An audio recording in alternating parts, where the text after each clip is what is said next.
ഒരു വോട്ടിനെങ്കിലും ജയിക്കണമെന്ന് നമ്മുടെ ആഗ്രഹം. നമ്മൾ മറ്റുള്ളവർ പറയുമ്പോൾ ഇപ്പം ഞാൻ പറഞ്ഞില്ലേ UDF പറയുന്ന അല്ലെങ്കിൽ അബു ജോൺ ജോസഫ് പറയും, UDF പറയുന്നെങ്കിൽ പോലും പലപ്പോഴും പല പ്രശ്നങ്ങളും അവരിലുണ്ട്.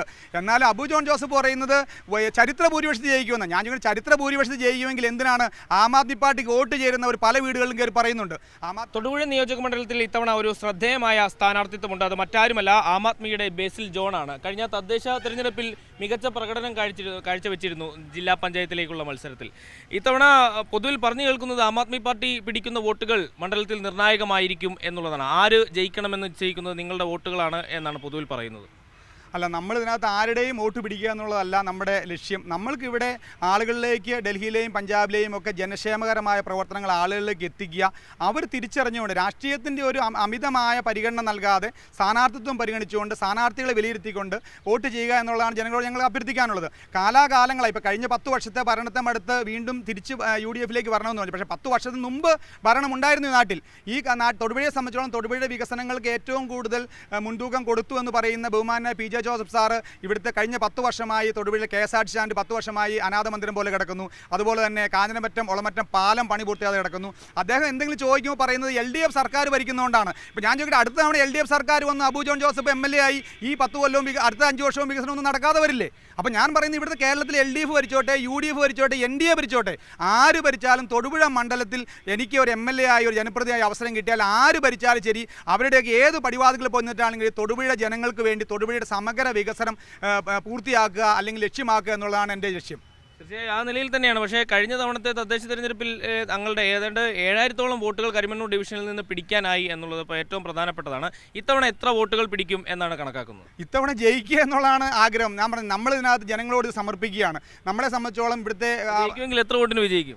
ഒരു വോട്ടിനെങ്കിലും ജയിക്കണമെന്ന് നമ്മുടെ ആഗ്രഹം. നമ്മൾ മറ്റുള്ളവർ പറയുമ്പോൾ ഇപ്പം ഞാൻ പറഞ്ഞില്ലേ UDF പറയുന്ന അല്ലെങ്കിൽ അബു ജോൺ ജോസഫ് പറയും, UDF പറയുന്നെങ്കിൽ പോലും പലപ്പോഴും പല പ്രശ്നങ്ങളും അവരിലുണ്ട്. എന്നാൽ അബു ജോൺ ജോസഫ് പറയുന്നത് ചരിത്ര ഭൂരിപക്ഷത്തിൽ ജയിക്കുമെന്ന്. ഞാൻ ചോദിക്കുന്നത് ചരിത്ര ഭൂരിപക്ഷത്തിൽ ജയിക്കുമെങ്കിൽ എന്തിനാണ് ആം ആദ്മി പാർട്ടിക്ക് വോട്ട് ചേരുന്നവർ പല വീടുകളിലും കയറി പറയുന്നുണ്ട്. ചരിത്ര ഭൂരിപക്ഷം ജയിക്കുമെങ്കിൽ പിന്നെ അവരുടെ നേട്ടങ്ങൾ പറഞ്ഞാൽ പോരെ? അവരുടെ നേട്ടങ്ങൾ പറയാനില്ലാത്തതുകൊണ്ട് ആം ആദ്മി പാർട്ടി സ്ഥാനാർത്ഥിക്ക് വോട്ട് ചെയ്യുന്നു പറയുന്നതോട് പറയുകയാണ് വോട്ട് ചെയ്യരുത്. അങ്ങനെ പറയുന്ന ഒരു തെരഞ്ഞെടുപ്പിൽ ഒരിക്കലും നല്ലതല്ല. അവരുടെ പാർട്ടി പ്രവർത്തകർക്ക് നിർദ്ദേശം കൊടുത്തിരിക്കുകയാണ് കേരള കോൺഗ്രസ് ജോസഫുകാർക്ക്. അങ്ങനെ കയറി പറഞ്ഞുകൊണ്ട് അവരുടെ പാർട്ടിയിലെ ഉള്ളിലെ പ്രശ്നങ്ങൾ എല്ലാവർക്കും അറിയാം. പുത്രവാത്സല്യം കൊണ്ട് നമ്മൾ പല കഥകളും കേട്ടിട്ടുണ്ട്. പുത്രവാത്സല്യം ആര് കൂടുതൽ കാണിച്ചാൽ അവർക്ക് എല്ലാവർക്കും അതിൻ്റെ ഒരു ബലം എന്ന് പറയുന്നത് എന്താണെന്ന് നമ്മൾ കേരള രാഷ്ട്രീയം തിരിച്ചറിഞ്ഞു കൊടുത്തിട്ടുള്ളതാണ്. ഇത് അദ്ദേഹം തന്നെ പറഞ്ഞിട്ടുണ്ട്.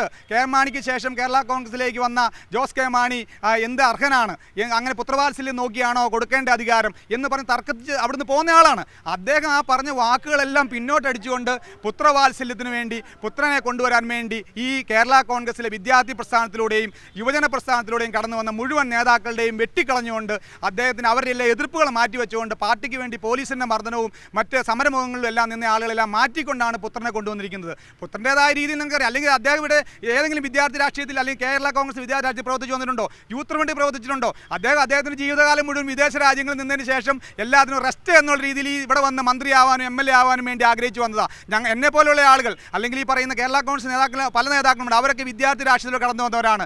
അവർക്കൊന്നും അവസരം കൊടുക്കാതെ ഈ കയറി വരുന്നത് എന്ന് പറയുന്നത് നമ്മുടെ നാട്ടിലെ ജനങ്ങളോട് ചെയ്യുന്ന ഏറ്റവും വലിയ ക്രൂരതയാണ്. ഈ ജനങ്ങളത് UDF എന്ന് പറഞ്ഞുകൊണ്ട് അല്ലെങ്കിൽ കേരള കോൺഗ്രസ് പാർട്ടിക്ക് വോട്ട് ചെയ്യണമെന്ന് പറഞ്ഞുകൊണ്ട് ഇത്തരത്തിലുള്ള ഈ മോശമായ രീതിയിലുള്ള പ്രവണതകൾ തുടരാൻ അനുവദിക്കരുത്. ഇത്തവണ തൊടുപുഴ മണ്ഡലത്തിൽ അതിന് മാറ്റം ഉണ്ടാകുമെന്ന് തന്നെയാണ് ഞാൻ വിചാരിക്കുന്നത്. തീർച്ചയായും മറ്റൊരു കാര്യം കൂടി, ഇത്തവണ NDAയുടെ സ്ഥാനാർത്ഥിയായി തൊടുപുഴയിലുള്ളത് 2020യുടെ സ്ഥാനാർത്ഥിയാണ്. ആം ആദ്മി പാർട്ടിയുമായി മുൻപ് സഖ്യത്തിലായിരുന്ന പാർട്ടിയാണല്ലോ 2020. അത് എങ്ങനെയാണ് കാണുന്നത്? ആ സ്ഥാനാർത്ഥിത്വം എങ്ങനെ കാണും? അല്ല, ആം ആദ്മി പാർട്ടിയുടെ സഖ്യത്തിലായിരുന്നു പറഞ്ഞാൽ 10 വർഷം മുമ്പാണ്, അല്ലെങ്കിൽ ആ തുടങ്ങുന്ന സമയത്താണ്. അതിന് അദ്ദേഹത്തിന് ചില അജണ്ടകൾ നമ്മൾ അന്നും പറഞ്ഞിരുന്നു. കേജ്രിവാൾ ഇതിൽ നിന്ന് പിന്മാറണമെന്ന് പറഞ്ഞത് കൃത്യമായി അദ്ദേഹത്തിന് കൃത്യമായ വിവരങ്ങൾ ലഭിച്ചതുകൊണ്ടാണ്.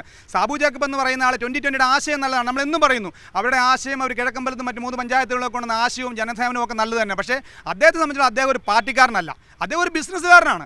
അദ്ദേഹം ഇപ്പോൾ സാബു ജേക്കബ് ഇന്ന് തൊടുപുഴ വന്ന് 2020 പറയുകയാണ് ഇപ്പോൾ രാത്രിയാണെന്ന് പറഞ്ഞാൽ അത് അംഗീകരിക്കുകയല്ലാതെ തിരിച്ചു പറയാൻ ആർക്കും സാധിക്കില്ല. അത് രാഷ്ട്രീയ പ്രവർത്തനം എന്ന് പറയാൻ പറ്റില്ല. അദ്ദേഹം എന്ന് പറയുന്നത് അദ്ദേഹം ഒരു ബിസിനസ്സുകാരനാണ്. അദ്ദേഹം വൺ വേ വാൽവാണ്. അദ്ദേഹം പറയുന്നത് കേൾക്കുക എന്നുള്ളത് മാത്രമേ അണികൾക്ക് സാധിക്കുകയുള്ളൂ. അത് രാഷ്ട്രീയ പാർട്ടി എന്ന് പറയാൻ പറ്റില്ല. അത് നമ്മൾ അദ്ദേഹം അതുപോലെ തന്നെ തൊടുപുഴയിൽ അദ്ദേഹം പ്രഖ്യാപിച്ച 2 സ്ഥാനാർത്ഥി നമ്മൾ അദ്ദേഹത്തെ കുറ്റം പറയാൻ ഞാൻ ആളല്ല, കാരണം അദ്ദേഹം കേരളത്തിലെ പ്രമുഖനായ വ്യവസായിയാണ്.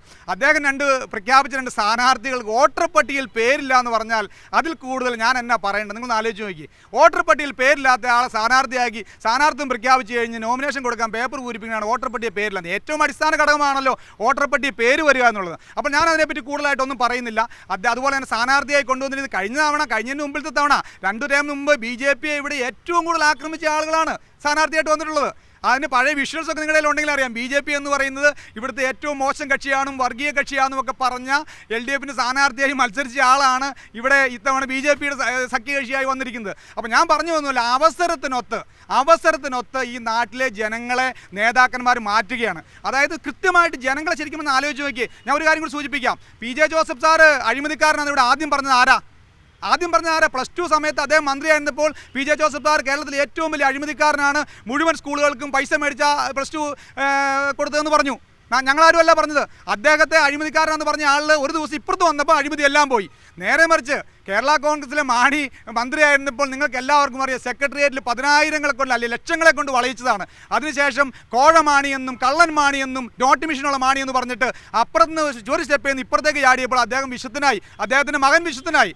ഇതാണ് ഈ നാട്ടിൽ നടക്കുന്ന പൊളിറ്റിക്സ്. കഴിയുമെങ്കിൽ നിങ്ങൾ മാധ്യമങ്ങൾ ഈ കാര്യങ്ങൾ ജനങ്ങളുടെ മുമ്പിലേക്ക് എത്തിക്കണം. ഈ ജനങ്ങളെ ശരിക്കും പറഞ്ഞാൽ നേതാക്കന്മാർ വിഡ്ഢികളാക്കുക. ഇവിടെ നിന്നുകൊണ്ട് ഇപ്പോൾ പറയുന്ന ഇന്ന് നിൽക്കുന്ന സ്ഥാനാർത്ഥി നാളെ വേറൊരു പാർട്ടിയിൽ പോയാൽ അദ്ദേഹം നല്ലവനാണ്. ആ രീതിക്ക് ഒരു മാറ്റം വരുവാൻ വേണ്ടിയാണ് ആം ആദ്മി പാർട്ടി സ്ഥാനാർത്ഥിയായിട്ട് മത്സരിക്കുന്നത്.